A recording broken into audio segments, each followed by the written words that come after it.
স্বাগত দীপ্ত সংবাদের সাথে আছে আমি কাজী আসিফুজ্জামান। কুমিল্লার দাউদকান্দিতে গ্যাস সিলিন্ডারের লিকেজ থেকে বিস্ফোরণে নারী ও শিশুসহ একই পরিবারের অন্তত 4 জন দগ্ধ হয়েছেন। তাদের উদ্ধার করে চিকিৎসার জন্য জাতীয় বার্ন ও প্লাস্টিক সার্জারি ইনস্টিটিউটে ভর্তি করা হয়েছে। দগ্ধরা হলেন মনোয়ারা, জিল হক, উম্মে হুমায়রা ও হুররাম। স্থানীয়রা জানান, মঙ্গলবার ভোরে দাউদকান্দি পৌর এলাকার বলদাখাল এলাকার একটি ভবনের নিচতলায় এই ঘটনা ঘটে। বার্ন ইনস্টিটিউটের চিকিৎসক জানান, দগ্ধদের মধ্যে মনোয়ারা বেগমের শরীরের 2%, জিল হকের 54, উম্মে হুরায়রার 65 ও শিশু হুররামের শরীরের 6% দগ্ধ হয়েছে।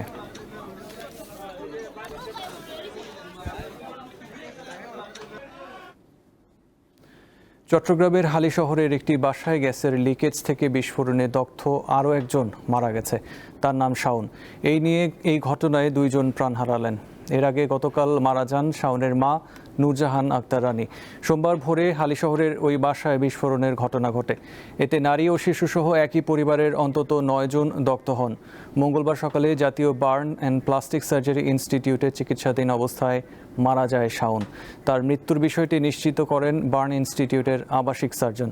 তিনি জানান, শাওনের শরীরের কমপক্ষে 50% দগ্ধ ও শ্বাসনালী ক্ষতিগ্রস্ত হয়েছিল। চিকিৎসাধীন বাকি 7 জনের অবস্থাও খুবই আশঙ্কাজনক।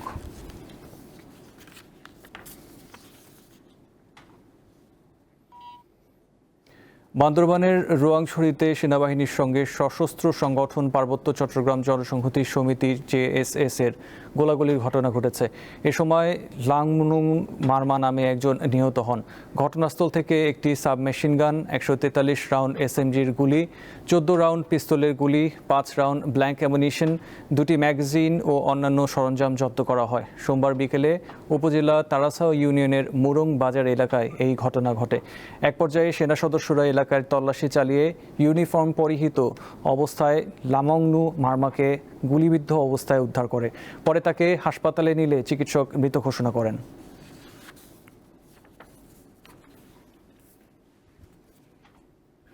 নারায়ণগঞ্জের ফতুল্লায় জামিনের পর কারাগার থেকে বের হয়েই হত্যাকাণ্ডের শিকার হলেন ইমন নামে এক যুবক। সোমবার রাত 9টার দিকে মাস্তাইর গুদারাঘাট হাজির মাঠে এই ঘটনা ঘটে।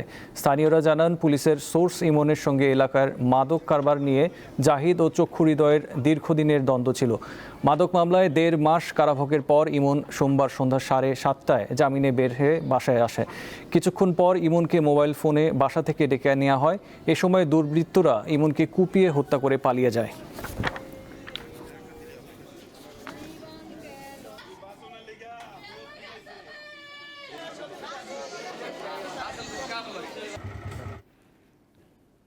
প্রথমবার সংসদ সদস্য নির্বাচিত হয়ে 2টি গুরুত্বপূর্ণ মন্ত্রণালয়ের দায়িত্ব পেয়েছেন ফকির মাহবুব আনাম। জনতার কাছে যিনি স্বপন ফকির নামেই বেশি পরিচিত। ক্লিন ইমেজের মানুষ হিসেবে খ্যাত স্বপন ফকির মন্ত্রী হওয়ায় বেশ খুশি টাঙ্গাইলের মানুষ। উপজেলা যখন করেছি ধনবাড়ি, আগামীতে যদি মধুপুর চেষ্টা করব, মধুপুরকে জেলা করা যায় কেন, এটা আমি স্বপ্ন দেখছি, আমার একটা প্ল্যান আছে। টাঙ্গাইল 1 অর্থাৎ মধুপুর ও ধনবাড়ি থেকে এবার বিপুল ভোটে সংসদ সদস্য নির্বাচিত হয়েছেন বিএনপির জাতীয় নির্বাহী কমিটির সদস্য ফকির মাহবুব আনাম স্বপন। প্রথমবার নির্বাচিত হয়ে পেয়েছেন বিজ্ঞান ও প্রযুক্তি মন্ত্রণালয় এবং ডাক, টেলিযোগাযোগ ও তথ্য প্রযুক্তি মন্ত্রণালয়ের দায়িত্ব। রাজনীতির অভিষেক হয় ছাত্র জীবনে। স্বপন ফকিরের দাদা মোন্তাজ আলী ফকির ছিলেন পাকিস্তান আমলের MLA। চাচা আফাজউদ্দিন ফকির টাঙ্গাইল 2 গোপালপুর ভুয়াপুর আসনের সাবেক সংসদ সদস্য। 2001 সালের জাতীয় সংসদ নির্বাচনে ফকির মাহবুব আনাম বিএনপির মনোনয়ন পান, কিন্তু হেরে যান বিদ্রোহী প্রার্থীর কাছে। 2008 সালের নির্বাচনেও দলের টিকিট পান, হেরে যান সেবারও। কিন্তু 2018 নির্বাচনে বিএনপির টিকিট মেলেনি তার। ত্রয়োদশ সংসদ নির্বাচনে জামায়াতের প্রার্থী আব্দুল্লাহেল কাফিকে প্রায় 60,000 ভোটের ব্যবধানে হারিয়ে প্রথমবার এমপি হয়েছেন তিনি। দীর্ঘদিন ধরেই রাজনীতিতে সক্রিয় ছিলেন তিনি। তৃণমূলে বেশ শক্তিশালী ভিত্তি তৈরি করেছেন। গ্রেফতার হওয়া দলীয় নেতাকর্মীদের আইনি সহায়তা সহ বিভিন্নভাবে তাদের পাশে থেকেছেন।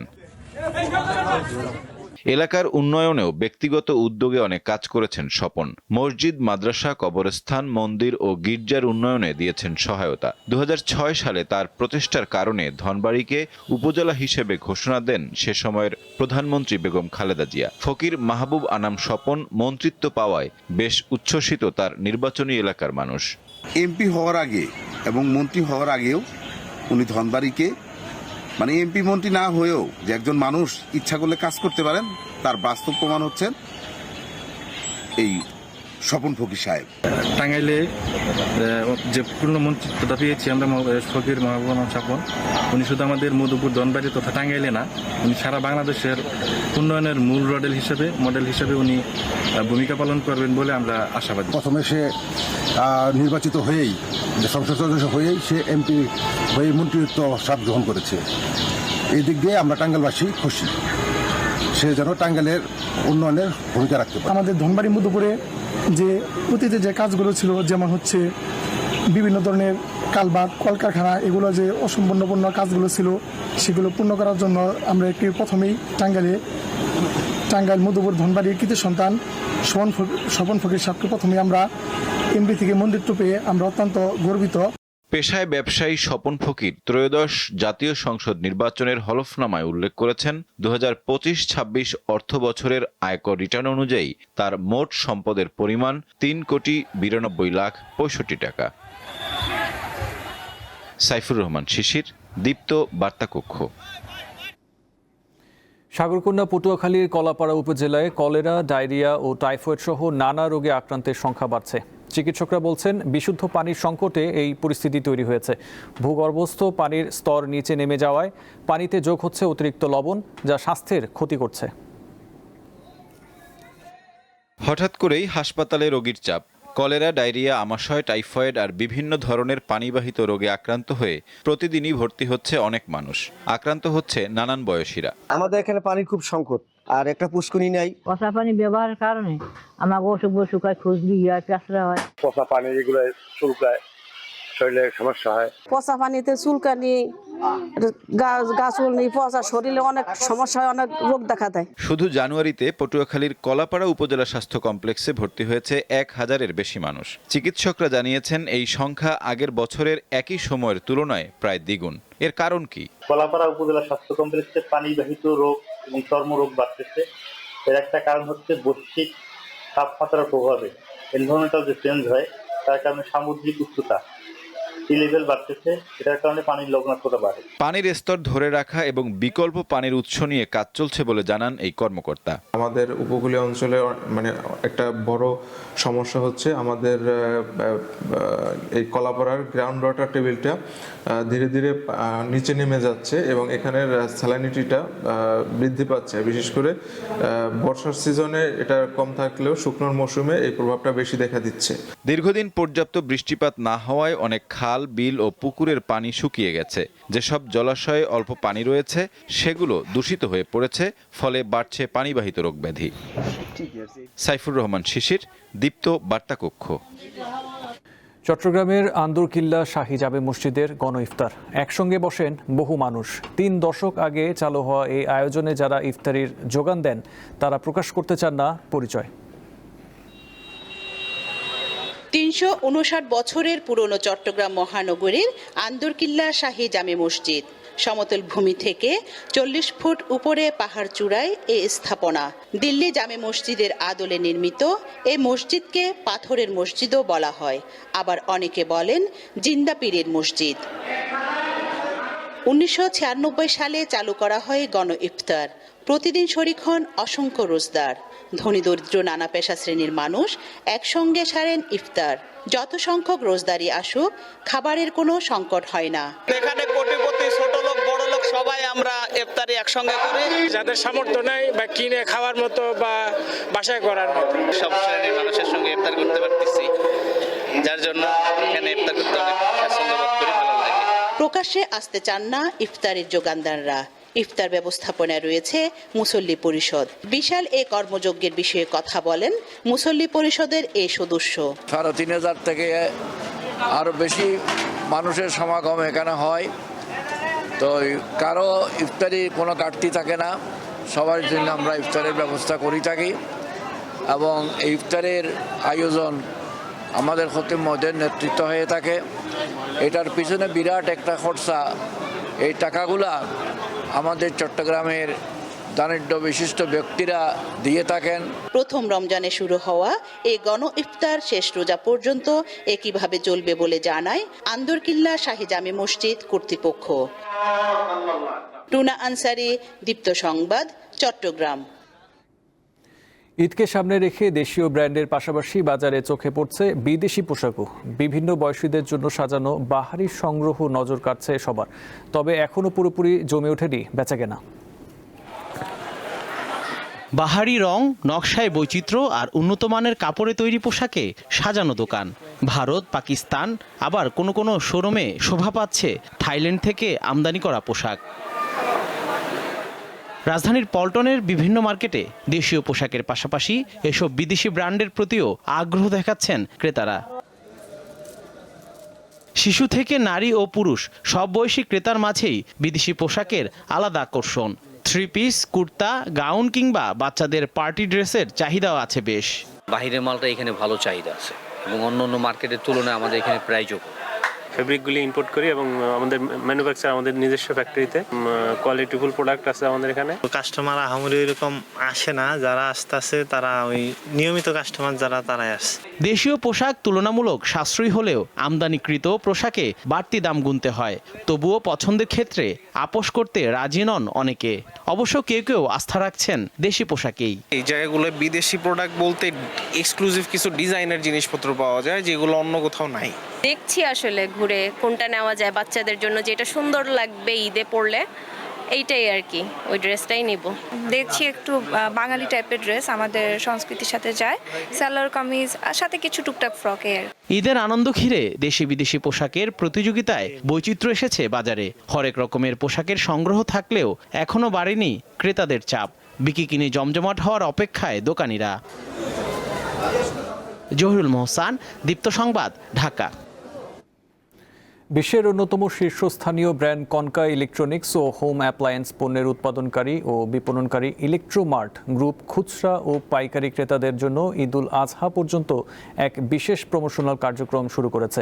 এতে খুচরা ক্রেতারা কনকা ও হাইকো ব্র্যান্ডের fridge, LED TV, microwave oven ও ওয়াশিং মেশিন ক্রয় করলে একটি স্ক্র্যাচ কার্ড পাবেন, যা ঘষলেই স্বর্ণালংকার অথবা নগদ টাকাসহ আকর্ষণীয় পুরস্কার জেতার সুযোগ পাবেন। কনকা রেফ্রিজারেটর ও ফ্রিজার এবং সিলিং ফ্যান এখন সম্পূর্ণ বাংলাদেশেই তৈরি হচ্ছে।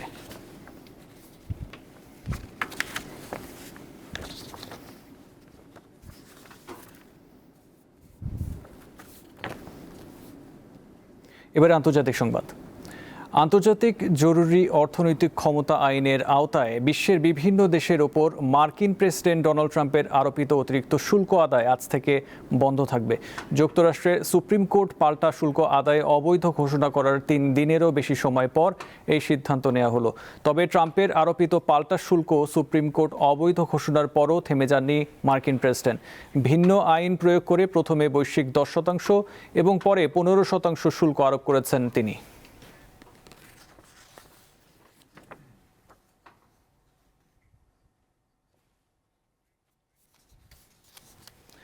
যুক্তরাষ্ট্রের পূর্ব উপকূলে তুষারপাত ও তীব্র ঝড়ে বিপর্যস্ত জনজীবন। নিউ ইয়র্ক সহ দেশটির বিস্তীর্ণ এলাকায় জরুরি অবস্থা জারি করা হয়েছে। বিদ্যুৎহীন অবস্থায় রয়েছে 6 লাখের বেশি বাড়ি ও ব্যবসা প্রতিষ্ঠান। বিবিসি জানায় সোমবার দেশটিতে কমপক্ষে 5,500 ফ্লাইট বাতিল করা হয়।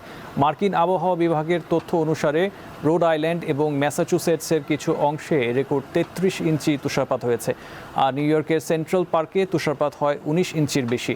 রোড আইল্যান্ড এবং পার্শ্ববর্তী কেনেটিকাটে অপ্রয়োজনীয় ভ্রমণের ওপর নিষেধাজ্ঞা জারি করা হয়েছে। বিদ্যুৎ সংস্থার তথ্য অনুসারে ম্যাসাচুসেটসে প্রায় 3 লাখ মানুষ বিদ্যুৎ বিচ্ছিন্ন অবস্থায় রয়েছেন।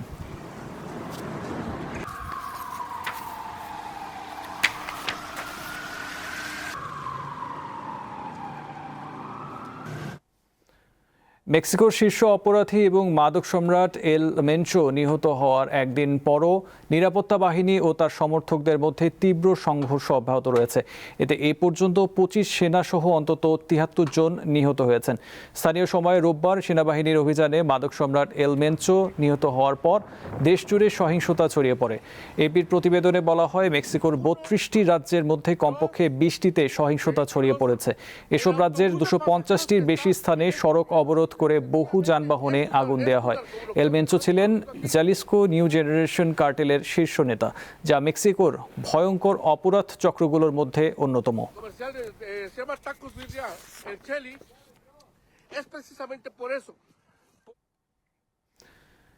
মেক্সিকোর মাদক সম্রাট এল মেনচো দেশটির নিরাপত্তা বাহিনীর অভিযানে নিহত হয়েছেন, অথচ একসময় ছিলেন পুলিশ কর্মকর্তা। কিন্তু উচ্চাকাঙ্ক্ষা ও লোভ তাকে নিয়ে গেছে অপরাধ জগতে, গড়ে তোলেন বিশাল বাহিনী।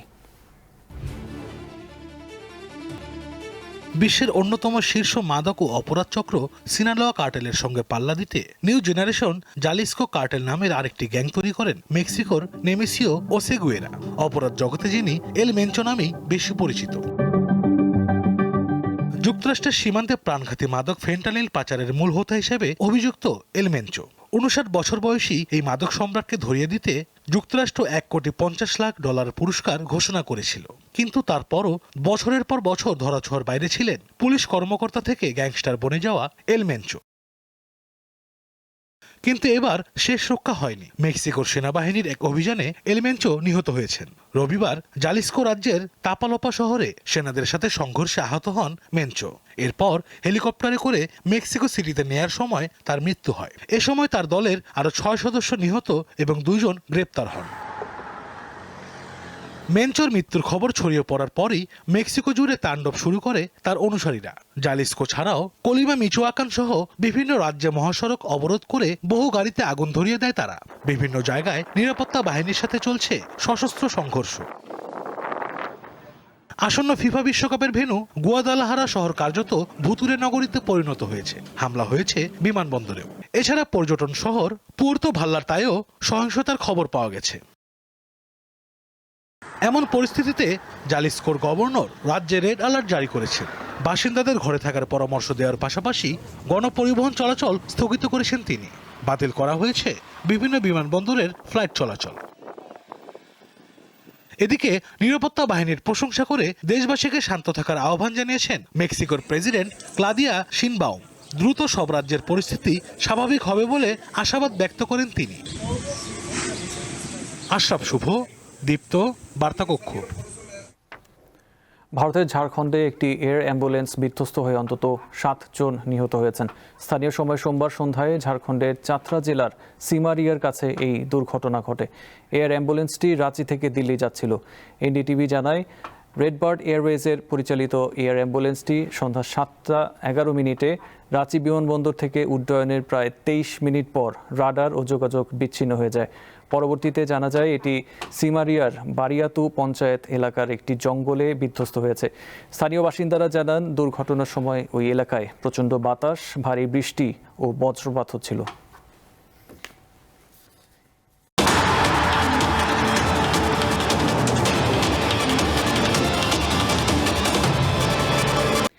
টি-20 বিশ্বকাপের সুপার 8-এর ম্যাচে আজ ইংল্যান্ডের বিপক্ষে মাঠে নামবে পাকিস্তান। পাল্লেকেলেতে ম্যাচটি শুরু হবে সন্ধ্যা 7:30টায়। সুপার 8-এ নিউজিল্যান্ডের বিপক্ষে পাকিস্তানের প্রথম ম্যাচটি বৃষ্টিতে পণ্ড হয়। তাই সেমিফাইনালের আশা বাঁচিয়ে রাখতে আজ জয়ের বিকল্প নেই পাকিস্তানের। বিপরীতে শ্রীলঙ্কার বিপক্ষে প্রথম ম্যাচে বড় ব্যবধানে জয়ে পূর্ণ পয়েন্ট পেয়েছে ইংল্যান্ড।